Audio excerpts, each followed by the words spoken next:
শারদীয়া, দীপাবলি এবং ইত্যাদি ইত্যাদি সব মিলিয়ে শুভেচ্ছা। অনেকদিন পর আপনাদের সঙ্গে দেখা হচ্ছে, সবাই ভালো থাকুন। যদিও ভালো থাকাটা এখন আমাদের রাজ্যে এবং আমাদের কঠিন ফুসু ফুসু বন্ধ চাষ, সেটা হচ্ছে যে একটা ছোট প্রেস রিলিজ আমরা দিয়েছি, দেখে নেবেন। আমার ধারণা এখানে স্পষ্টত আমরা যেটা বলতে চেয়েছি যে ভোটার তালিকা, নির্বাচন কমিশন, এসআইআর সব নিয়ে একটা কোথাও ছেলে খেলা হচ্ছে এবং খুব ইন্টেনশনালি ছেলে খেলা হচ্ছে। না বুঝে কেউ করছেন এমনটা না, বুঝে সুঝে। নির্বাচন কমিশনের কাজ ভোটার তালিকা নির্ভুল করা, সেই কাজে তারা অষ্টরম্ভা, কিছু করতে পারে না।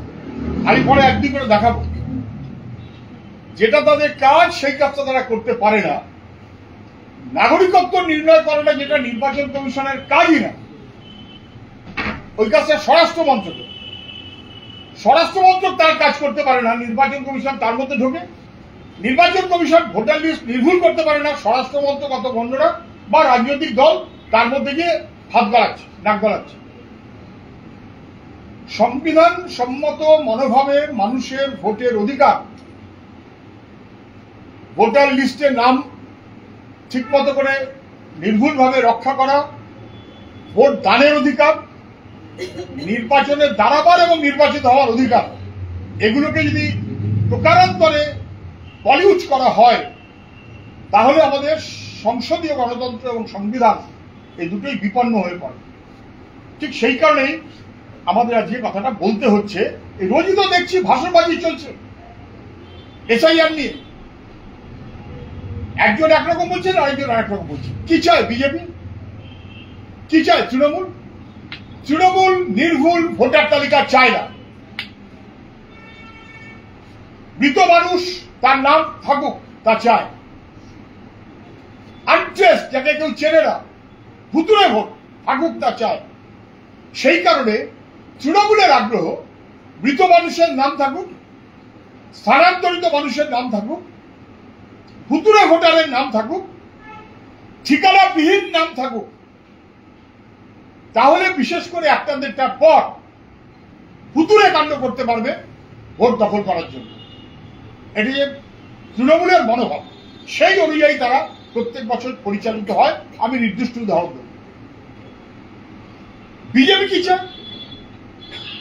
বিজেপি মৃত মানুষের নাম থাকবে থাকবে না, কি করবে করবে না, আমরা তো বহুবার বহু তালিকা দিয়েছি। সুব্রত দত্ত এখানে আছে, কয়েক হাজার নামের তালিকা জমা দিয়েছে নির্বাচন কমিশন, কিচ্ছু করেনি।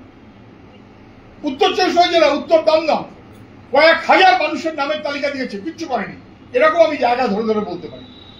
তাহলে মৃত মানুষের নাম দেওয়া সত্ত্বেও, তথ্য প্রমাণ দেওয়া সত্ত্বেও সেই নামগুলোকে রক্ষা করে গেছে নির্বাচন কমিশন, বকালমে বিজেপি। কেন রক্ষা করেছে? তার কাছে নির্ভুল ভোটার লিস্টটা লক্ষ্য নয়, তার কাছে লক্ষ্য হচ্ছে বাংলার মানুষকে ডিভোটার করা, ডাউটফুল ভোটার, আসামের মতো। বাংলার মানুষকে রোহিঙ্গা মুসলমান অথবা বাংলাদেশি মুসলমান বলে দাঁড়িয়ে দিয়ে লক্ষ লক্ষ মানুষ, তার মধ্যে 2-5 থাকতে পারে, ওটা দেখা নির্বাচন কমিশনের কাজ না, স্বরাষ্ট্র মন্ত্রকের কাজ। স্বরাষ্ট্র মন্ত্রক ফেল করছে। নির্বাচন কমিশন এসআইআর এর নাম করে বিজেপি বলছে যে 1 কোটি, 1.5 কোটি, 2 কোটি রোহিঙ্গা মুসলমানের নাম বাদ যাবে। বিহারে 47 লক্ষ মানুষের নাম বাদ গেছে, তার মধ্যে রোহিঙ্গা মুসলমান কত, বাংলাদেশি মুসলমান কত? ফাজলামো হচ্ছে এগুলো মানুষের ভোটের অধিকার নিয়ে। আসামের দিকে তাকান, জেনুইন ভোটারকে ডিভোটার করেছে, ডাউটফুল। তারপর ডাউটফুল লোকটা ঘুরে বেড়াচ্ছে, দাদা আমার নামে সন্দেহ, তো মরে গেল। তারপর তাকে কাগজ নিয়ে খুঁজে বেড়াতে হচ্ছে, আমি কিন্তু বেঁচে আছি, আমি কিন্তু জীবন্ত, আমি কিন্তু নাগরিক। আপনি দেখতে পাচ্ছেন এই যে প্রেগনেন্ট মহিলা, বাংলাদেশ, জামিন খারিজ হয়েছে। অসহায়তা, মানুষকে অসহায়তার মধ্যে ফেলে বরং গরিব মানুষকে বিপন্ন করা, বাংলার মানুষকে বিপন্ন করা, আর পরিযায়ী শ্রমিক তাদের নাম বাতিল করা, এটা যে বিজেপির টার্গেট। তৃণমূলের টার্গেট ভূত ঢুকিয়ে রাখা ভোটের সুবিধা পাওয়ার জন্য। বিজেপির টার্গেট গরিব মানুষকে বিপন্ন করা, বাংলার মানুষকে বিপন্ন করা, পরিযায়ী শ্রমিকদের নাম বাদ দেওয়া। নির্বাচন কমিশনের কাছে, নির্বাচন কমিশন কোনটার পক্ষে? নির্বাচন কমিশনের কাজ নির্ভুল ভোটার লিস্ট, অন্য ফাজলামো বন্ধ করুন। আমরা সেই কারণেই আজকে এখানে আপনাদের দেখেছি। দেখুন, আমি নির্দিষ্ট উদাহরণ আসি। এভারেজ একটা বুথে, আমি গোটা রাজ্য ধরে বলছি, based on sub pilot program, pilot project, 8, 10, 12% পর্যন্ত মৃত অথবা আনট্রেসড অথবা শিফটেড ভোটার লিস্টে রয়েছে। এই সংখ্যাটা পশ্চিমবাংলায় কত হয়? প্রায় 60, 70, 80, 90 লক্ষ। কেন রয়ে গেছে? কেন বাদ দেওয়া হয়নি? এসআইআর রেগুলার প্রক্রিয়া কেন স্যার ঠিক মতো করা হয়নি? বারবার বলা সত্ত্বেও যদি এটা কমে যায়, তাহলে বুথের সংখ্যা বাড়ে না, বরং কমে যাবার কথা। বুথের সংখ্যা কমে গেলে নির্বাচন কর্মীর সংখ্যা কমে যাবার কথা। নির্বাচন কর্মী পাচ্ছে না বলে ঝঞ্ঝাট করতে হয়। যদি সে কমে যায়, নির্বাচন কমিশনে খরচ কমে যায়। পাবলিক এক্সচেকার, আমাদের মানুষের টাকা। তাহলে সেখানে অযথা ইনফ্লেটেড করে ভুয়ো ভোট ঢুকিয়ে রেখে ভোটার লিস্টকে বড় করে বুথ সংখ্যা বাড়িয়ে নির্বাচন কমিশন কি যথাযথ মানুষের ভোটের প্রতিফলন চায়, নাকি রাজনৈতিক মনোভাবে বিজেপি অথবা তৃণমূল তার মতন করে চলছে? এবং এই যে আমি 8, 10, 12, 14 বললাম, গ্রাম শহর নির্বিশেষে, উচ্চবিত্ত মধ্যবিত্ত নির্বিশেষে, খালপার গরিব মানুষ কলোনি এলাকা নির্বিশেষে। এরকমটা নয় যে শুধু গরিব মানুষেরটাই গন্ডগোল করছে আর শুধু অমুকেরটাই গন্ডগোল করছে, ইত্যাদি ইত্যাদি। যাদবপুরে আমরা একটা পাইলট স্টাডি করেছি, একটা অংশ, পুরো যাদবপুর করিনি। কারণ পুরো যাদবপুর বা পুরো রাজ্য বাংলায় নির্বাচন কমিশনের কাজ না, আমাদের কাজ না, আমাদের কর্মীরা করেছে। আমাদের কর্মীরা গোটা রাজ্য জুড়েই করবে, গোটা রাজ্য জুড়েই করবে, কাউকে ছাড়া হবে না। তার সঙ্গে সঙ্গে ঘটনাক্রমে সোনারপুর দক্ষিণ, আমি যেখানে থাকি, আমার বাড়ির পাশে যাদবপুরে কাজ করছে দেখে উৎসাহিত হয়ে আমি যেখানে থাকি তার চারপাশে বুথগুলো করে দেখলাম একই চেহারা। এটা শহর, আরবান, ক্যালকাটা কর্পোরেশন, আমি গ্রাম পঞ্চায়েত, একই চেহারা। এবং তাতে এই যে তথ্য বললাম, এইটা এমন একটা করা হচ্ছে যাতে আসলে ভোটার সংখ্যাটা বাড়িয়ে ভোটটাকে পলিউট করা যায়, পলিউট করার স্কোপ রাখা যায়, বুথের সংখ্যা বাড়ানো যায় এবং খরচ বাড়ানো যায়। এই কোনোটাই নির্বাচন কমিশনের ম্যান্ডেটের মধ্যে পড়ে না। দেখুন, ঠিকঠাক মতো যদি ভোটার লিস্ট হয়, যাদবপুরে 347টা বুথ আছে, 1050 ভোটার আছে, হয় মৃত, নয় শিফটেড, নয় ভূত, কেউ দেখতে পাচ্ছে না। আবার তার সঙ্গে আপনি যদি ভুল ঠিকানা দেখেন, আরো বেশি। এটা 30 হোক, 35 হোক, 40 হোক, 50 হোক, 347 বুথ, ওদের অঙ্ক অনুযায়ী তাহলে কমে আসা উচিত 310, 12, 15। সেটা বরঞ্চ বাড়বে কি করে, তার মতন একটা মনোভাবে রাজনৈতিক দল এবং ইত্যাদি, বিজেপি, তৃণমূল, তারা চলছে, এটা হয় না। যাদবপুর খুব স্পেসিফিক কেস স্টাডি এখানে আছে, দেখবেন 3rd প্যারা, 165 নম্বর বুথ, 150 বিধানসভা অ্যাসেম্বলি, বিধানসভা ক্ষেত্র, মোট ভোটার 708। আবার সেই নির্বাচন কর্মী এখানেই আছেন। ওই বুথের 56 জন মৃত ভোটার। মার্চ মাস থেকে শুরু করলো, মার্চ, এপ্রিল, মে, ফলো, ডেথ সার্টিফিকেট, স্ক্রিনশট, অমুক তমুক ইত্যাদি ইত্যাদি দিয়ে 56 জন বাদ দেয়। যেহেতু পার্শ্ব করছে রোজ, পাশের 152 নম্বর বুথ, 830 ভোটার, 65 জন মৃত, 48 জনের নাম বাদ গেল, 17 নাম রেখে দিল। সব না বুঝে পাশের বুথ 108, 800 জন ভোটারের মধ্যে 43 জন মৃত, সমস্ত নাম নথি সহ জমা দেওয়া হলো, একজনের নামও বাদ যায় না। মানেটা কি? এবার তারপরে সঙ্গে ওর হচ্ছে যারা 500 করছে রোজ যাচ্ছে। দেখা গেল জুন মাস থেকেই তালগোল পাঠিয়ে দিল। জুন মাস পর্যন্ত মোটামুটি কাজ হওয়া সত্ত্বেও জুলাই আগস্ট কাজ হচ্ছে না, সাইটে ঢোকা যাচ্ছে না। কি ব্যাপার আগস্টে সাইট বন্ধ করে দিল। একেবারে নির্বাচন কমিশন পর্যন্ত হইচই করার পর সেপ্টেম্বরে কোন রকমের সেই সাইট খুললো, কিন্তু খুলে এমন কতগুলো উপবিধি করলো, একজন 6 জনের বেশি নামে অবজেকশন দিতে পারবে না। মানে মৃত মানুষ আমি 22 জন চিনি, দিতে পারবো না, আমি 6 দিতে পারবো, তার চেয়ে বেশি দিতে পারবেন না। এরকম এমন ভাবে তালগোল পাকালো, আর করছি না, করতে করতে শেষমেশ যখন ডেথ রেজিস্টার মিউনিসিপ্যালিটির কলকাতা কর্পোরেশনের দেওয়া হলো, নির্বাচন কমিশন পাঠিয়ে দিল, নির্বাচন কমিশন করলো না, তালগোল পাকালো at the behest of BJP. কর্পোরেশনে গেল, কর্পোরেশন তার নিজের লিস্ট সেইটা থেকে ডেথ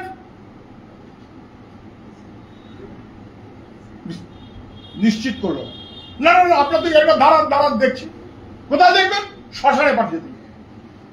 এবার শ্মশানের কাগজ খুঁজে ডেথ রেজিস্টারের নাম আছে, সেখান থেকে নাম আর আসে না।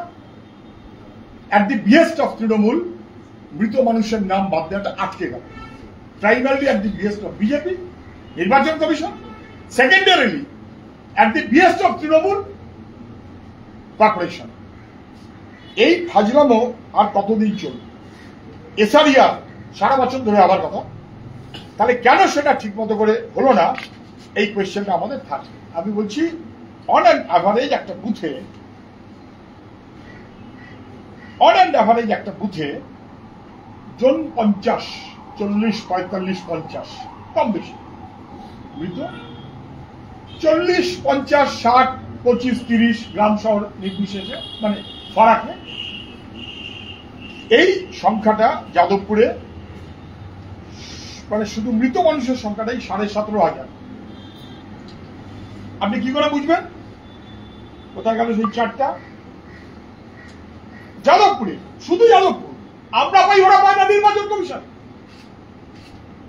পায় না। সারনেম ধরে এই যে 32, 47, 75, 78 এগুলো হচ্ছে এক একটা পোস্ট অফিস পিনকোড। এই পিনকোডে কতজন দাসের নাম ওই ডেথ রেজিস্টারে আছে, কতজন ঘোষ, কতজন চক্রবর্তী ইত্যাদি। এই ফিগারটাই তো কয়েকটা, এই ফিগারটাই তো 4,000। আমরা পাই, ওরা পায় না কেন? নির্বাচন কমিশন সিনসিয়ার হলে পাবে না কেন? যদি সত্যি মৃত মানুষের নাম বাদ দিতে চায়, এইখানেই ফিগারটা 4। ধরুন মুর্শিদাবাদ, শেখ টাইটেল মৃত মানুষের সংখ্যা 14,000 প্লাস, মন্ডল টাইটেল 26,800। তাহলে ডেথ সার্টিফিকেটটা কেউ ইউজ করতে পারবে না। আর কি চাই? এবং আমি সেই কারণে বলছিলাম, মানে এগুলো সব জেনে বুঝে আমি আপনাদের একটা চার্ট দেখাচ্ছি। এই চার্ট আপনি যদি বলেন 200 বুথে দেখাতে পারেন, অত আপনাদের বই নিয়ে যেতে অসুবিধা হবে, দেখালাম 6টা। একদম ছবি তুলে নেবেন, সব নেবেন। 145 নম্বর বুথ, 109 নম্বর ওয়ার্ড, 153, 147, 104, 140। এই এক একটা দেখুন। মৃত ভোটারের তালিকা 90, 89, 79, 48, 92। এক একটা বুথ এলাকায় খুঁজে পাওয়া যাচ্ছে না। শিফটেড না কি আমি জানি না। 195, 25, 154, 178 ইত্যাদি ইত্যাদি 10। এবার এই করতে গিয়ে আমার বাড়ির বুথে চলে গেলাম, 99 জন মৃত। কতবার বলা হয়েছে, নাম কাটেনি। এবং ওই রকম আনট্রেসড বা শিফটেড বোধ 40 না 42, 258, 445 মোট ভোটার, 41 জন মৃত, 383 জন যাদের কোনো সঠিক ঠিকানা নেই,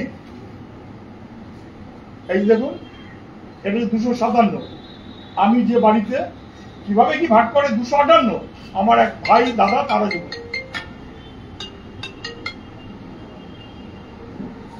এগুলো কি হাউস নাম্বার, ফুল স্টপ না ডট আমি জানি না।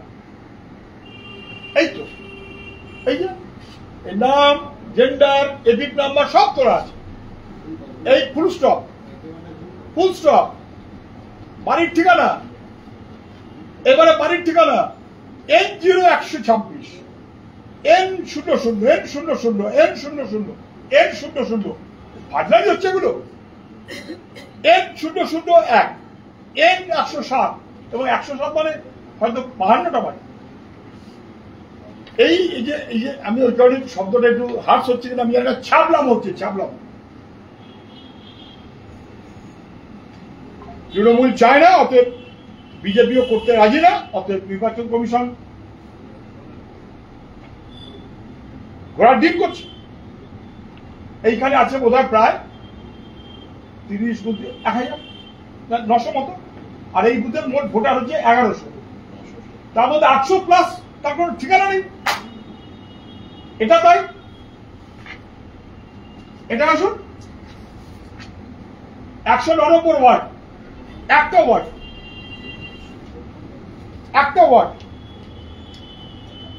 এই সব আমাদের কেন করতে হবে? নির্বাচন কমিশনের কাজটা কি তাহলে? এইসব ঠিকানা দেখুন, N28 N0050 N0075 N0022 N0036 N0018 N0055 N0022 N00 কত N বলবো আমি জানি না। এটা বোধ হয় 9000+। একটা ওয়ার্ডের ভোটারের 9000, প্রাথমিকভাবে পাইলটে আমরা যা দেখলাম 9000 কোনো নাম ঠিকানা নেই। তাহলে মৃত মানুষ রেখে দেবো, শিফটেড রেখে দেবো, আনট্রেসড রেখে দেবো, ভোটার তার কোনো বাড়ির ঠিকানা দেবো না। এগুলো যত করব তত ভোটার লিস্টকে পলিউট করার স্কোপ বেড়ে যায়, এবং এই সুযোগটাই এই আমাদের রাজ্যের এবং দেশের যে বাহিনী তারা এই সুযোগটাই নিতে চাইছে। ধরুন এই 257 কোথায় গেল ভেতরে রাখি, 257 এই ওপরেরটা বোধ হয়, মানে আবার বাড়ি গেল, আমার চেয়ে বড় শক্তি কে হবে? পঞ্চায়েতে ভোট 23 সাল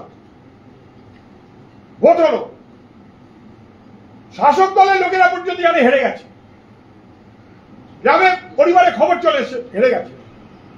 তৃণমূলের নেতারা ঢুকলো, পুলিশ স্যালুট দিল, ভিডিও স্যালুট দিল, 50 টাকা একটা বান্ডিল লাগিয়ে কে খেয়ে ফেললো, হিসেব বেরোনো গেল না, কোর্টে কেস হলো, ভিডিও বললো না, হিসেব বেরোনো যায়নি। নির্বাচন কমিশনের কাছে যাওয়া হলো, নির্বাচন কমিশন অনেক খুঁজে বললো ভিডিও বলেছে, ওয়েবকাস্টিং হয়েছে বটে, তবে বড্ড অস্পষ্ট, কিছু করতে পারলাম না। নির্বাচন কমিশন রাজ্যের হোক আর দেশের হোক এই ফাজলামো করছে, এটা বন্ধ করতে হবে। সেই কারণে আজকে আমাদের এইখানে আপনাদের একটু শ্রম করে ডাকা। আমার ধারণা এতে আপনাদের হয়তো বুঝতে একটু সুবিধা হবে। আমি কথা বাড়াচ্ছি না, আমি শুধু বলবো মানে হাজার লোক ভোটার লিস্টের সংখ্যা কমে যায়, ভোটারের অবশ্যই কমে যায়, এবং এই কমে যাবে বলে তৃণমূলের আপত্তি। বিজেপির আপত্তি নেই, শুধু জেনুইন ভোট বাদ দিতে পারলেই হয়। জেনুইন ভোট একটা বাদ দেওয়া যাবে না, একটা জেনুইন ভোট বাদ দেওয়া যাবে না, আর একটা মৃত মানুষের নাম অথবা ভূতের ভোট রাখা যাবে না। এটাই নির্বাচন কমিশনের ম্যান্ডেট। আমি একটা কমিশনার কি করছেন আর সিইও কি করছেন, ভাষণবাজি আর বক্তৃতার মিটিং অনেক হলো, এবার কাজ করুন। সেই কারণে বিহারের 47 লক্ষ লোক ওরা যারা বলছেন এইসব রোহিঙ্গা মুসলমান আর বাংলাদেশি মুসলমান, আমি বিরোধী দল থেকে চ্যালেঞ্জ করছি, এর মধ্যে রোহিঙ্গা মুসলমান কে? এই 10,000-এর মধ্যে। এর মধ্যে বাংলাদেশি মুসলমান কে? যদি অনুপ্রবেশকারী অবৈধ কেউ থাকে তাকে রিপোর্ট করুন, কি ধরুন, কি করবেন, স্বরাষ্ট্র মন্ত্রকের কাজ। কিন্তু মানুষকে সন্দেহের মধ্যে ফেলে দেবেন না।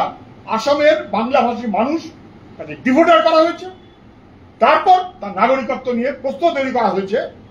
নাগরিকত্ব পশ্চিমবাংলার মানুষ, সেলুলার জেলের এক্সপেরিয়েন্স আছে যে জাতির, বাংলার মানুষ তাকে নাগরিকত্বের পাঠ সাভারকারের মতো মুচড়েকাওয়ালা পার্টির লোকদের কাছে নিতে হবে না, নেব না। এই কথাটা বলার জন্য আপনাদের ডেকেছিলাম। যদি আপনাদের কিছু জিজ্ঞাসা থাকে জিজ্ঞেস করতে পারেন, আরো এরকম অনেক আছে, যদি বলেন। ইলেকশন কমিশনের সাইট কন্ট্রোল করে দিয়েছিল কে? বন্ধ করে দিয়েছিল কে? উপবিধি করলো কে? কার পাঠায়? যেহেতু বুঝে গেছে ধরা পড়ে যাবে, তৃণমূল চাপ দিয়েছে, অত বন্ধ হয়ে গেছে। আমার কথা শেষ।